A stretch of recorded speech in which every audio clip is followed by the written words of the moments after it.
Olá, tudo bem? Meu nome é Lucas, eu sou aluno aqui da Unicamp.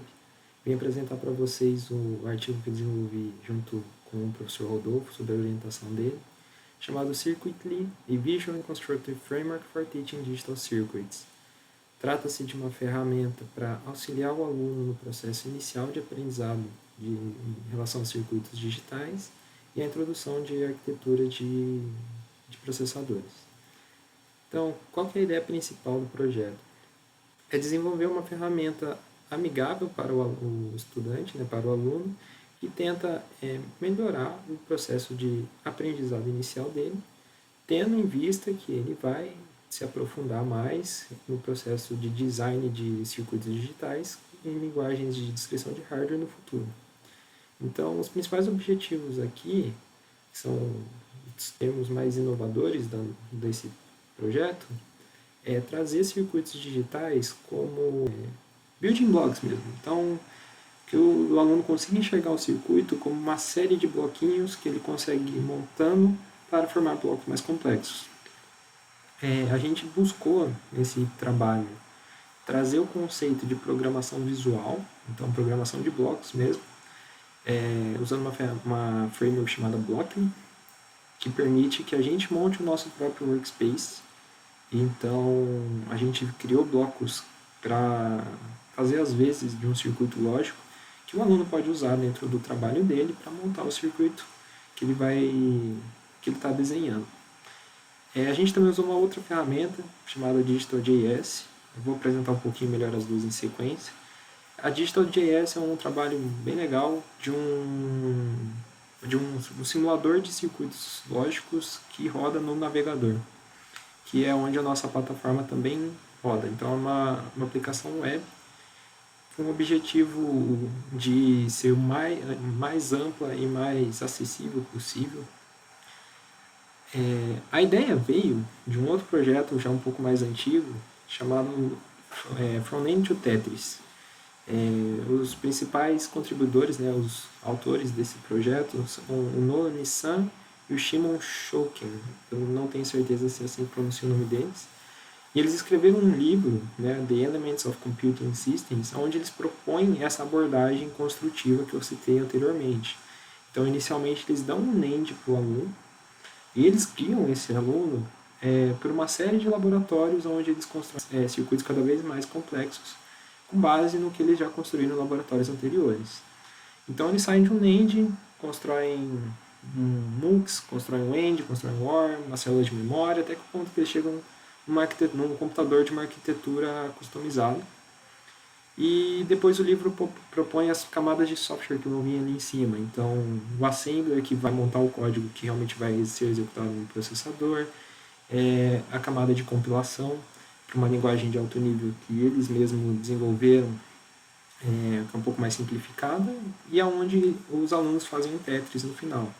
Então, dessa forma, o aluno tem uma visão completa de todas as camadas de computação ali embaixo, desde a célula lógica mais simples até o processador e como uma pilha de software construída em cima disso. Quais são as camadas de abstração que existem na computação para que aplicações de alto nível possam rodar. O professor Rodolfo já utilizou essa ferramenta em aula, assim como diversas universidades ao redor do mundo, e teve um feedback bastante positivo dos alunos que deram a ideia para a gente de onde a gente poderia abordar uma ferramenta mais amigável, visando facilitar o processo inicial de aprendizado. Então, eu comentei do Blockly, ele é uma das principais ferramentas que a gente usou aqui no nosso trabalho para criar uma linguagem para programação de circuitos lógicos em blocos, que permite que o aluno monte um circuito arrastando blocos e alterando de forma bastante visual, realmente como se ele estivesse montando um Lego, por exemplo.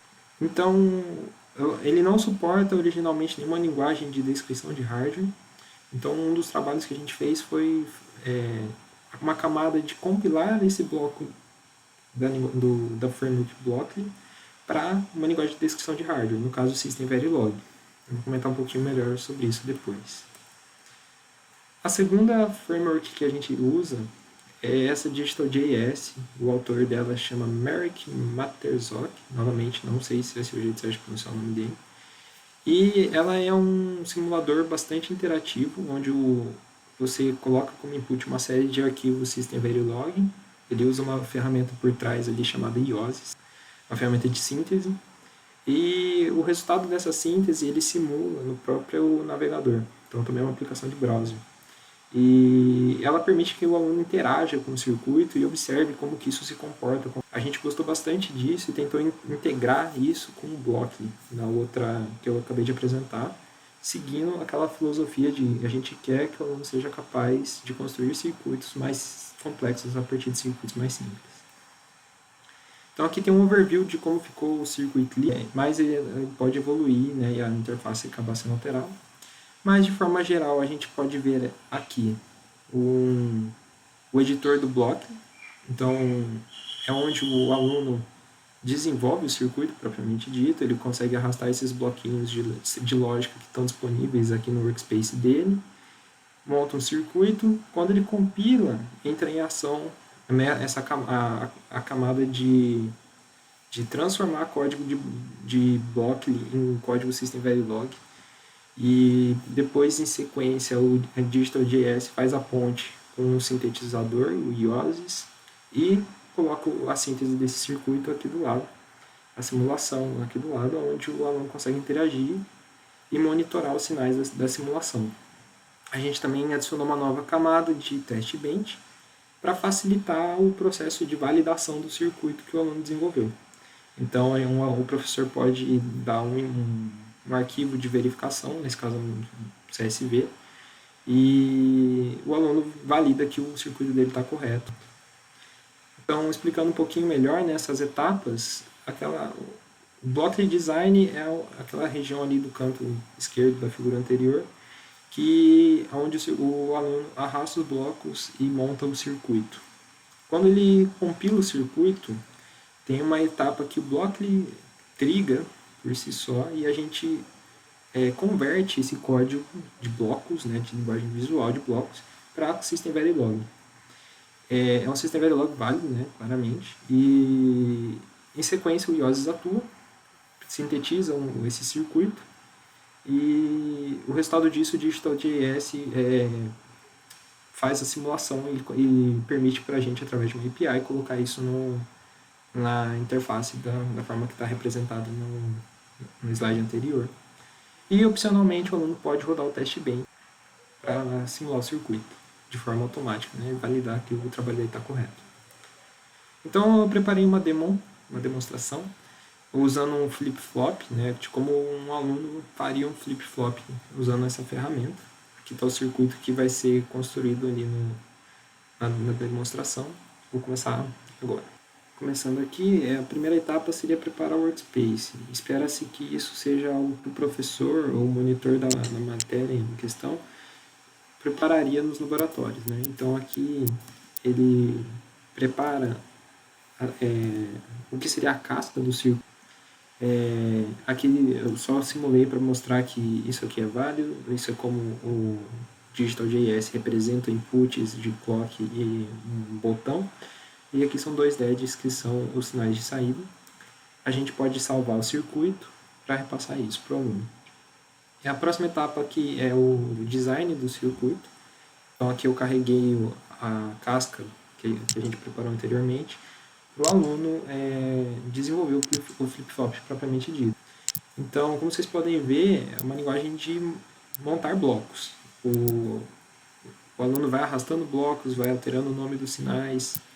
A gente precisou criar algumas abstrações de sinais e para fazer sentido como que os blocos se conectariam. Então, tudo isso foi feito em cima da framework de Blockly e cada um desses blocos foi criado pela gente e ele tem uma compilação válida para System Verilog. Quem já tem algum contato com Verilog, System Verilog, pode ver que isso aqui lembra bastante a instanciação de um bloco lógico em Verilog. Como eu disse, É um processo inicial, tendo em vista que o aluno vai ter contato com linguagens de descrição de hardware, seja Verilog, VHDL, System Verilog, mas já tenta trazer isso de uma forma textual, mas que ele consiga montar arrastando blocos, para ele ter mais contato com o circuito. Essa foi a preocupação aqui no design. Então, a partir desse momento, o aluno consegue compilar e gerar o circuito para a simulação ali do lado. Então, aqui tem um exemplo de como a simulação do Digital.js funciona, que é a framework que a gente usa aqui. O aluno pode selecionar diversos sinais para monitorar ali embaixo. Então, aqui eu selecionei cada um deles e eu vou colocar o circuito para rodar. E vou ficar observando o que acontece quando eu altero a entrada, né, D. Eu quero ver que quando o clock bateu, o sinal Q na saída refletiu a alteração. Então, isso é uma coisa muito boa para o aluno aprender, para ele ver o que o circuito está fazendo. E isso tem uma interação direta com o bloco que ele montou ali do lado. Cada um dos blocos que ele instanciou aqui, ele consegue mapear para cá. Então, por exemplo, tem um note que veio aqui, cada um desses nades ele consegue achar aonde ele veio parar aqui e entender como que esse bloco que ele montou aqui do lado virou um circuito do outro. A gente acredita que isso vai facilitar muito no primeiro contato para o aluno entender o que é o circuito, o que está ali dentro, como cada um dos componentes lógicos interage com os outros, como a alteração de um componente altera a entrada e, consequentemente, o resultado do componente seguinte, e como isso altera de forma geral o circuito como um todo.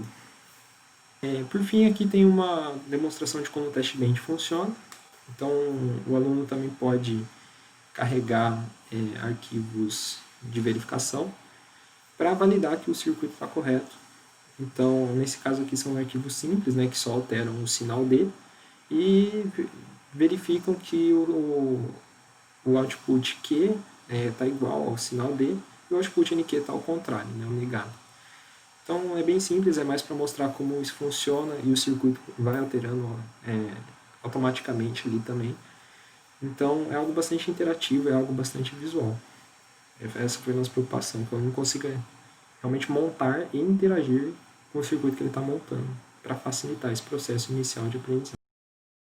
Então, sobre trabalhos futuros, a gente enxerga duas frentes necessárias, né? A primeira são de melhorias na própria plataforma, na própria ferramenta. A primeira delas a gente espera que o aluno erre bastante, né? Ele está aprendendo a trabalhar com circuitos, ele está aprendendo a montar um circuito, e a gente precisa melhorar como a gente mostra os erros dele, para ele entender o que ele está errando. A segunda coisa que eu acho que é mais importante falar aqui é que a gente já planeja ter o suporte para que o usuário insira arquivos System Verilog na ferramenta e ela gere automaticamente o bloquinho para aquele System Verilog. Isso permitiria que a nossa ferramenta fosse compatível com os circuitos já existentes em System Verilog.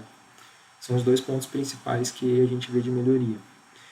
Além disso, a gente tem uma etapa que realmente seria a extensão desse trabalho, que é fazer um caminho, né, de laboratórios, uma sequência de laboratórios, até chegar num processador RISC-V, seguindo a linha proposta pelo From Land to Tetris.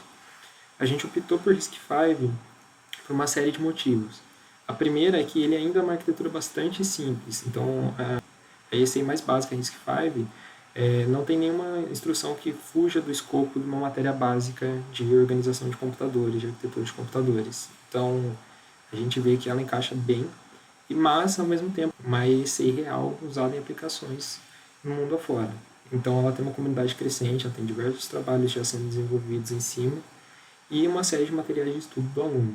Então, a gente vê o RISC-V como uma oportunidade de mesclar as duas coisas, tanto um processo inicial de aprendizado do que são os circuitos lógicos, do que é uma arquitetura de processadores, e já emendando isso numa arquitetura real, simples e aberta. Então, isso pode ser estendido para trabalhos futuros por parte do aluno, por exemplo. E é isso. Aqui nossos agradecimentos para a Unicamp, para o Instituto de Computação da Unicamp, para o CNPq, que auxiliaram de alguma forma o projeto. E aqui tem diversas formas de contato. O projeto é aberto, está no GitHub, a gente tem um site ali também que a gente separou para ele. Então, tanto meu e-mail quanto do professor Rodolfo, sintam-se à vontade para entrar em contato com a gente. Qualquer dúvida, sugestão, crítica, a gente está aberto a qualquer contato, qualquer manifestação que vocês queiram fazer. Obrigado, obrigado pela oportunidade de participar do EAC e espero que vocês gostem das outras apresentações, tanto do EAC quanto do WSCAD. Valeu!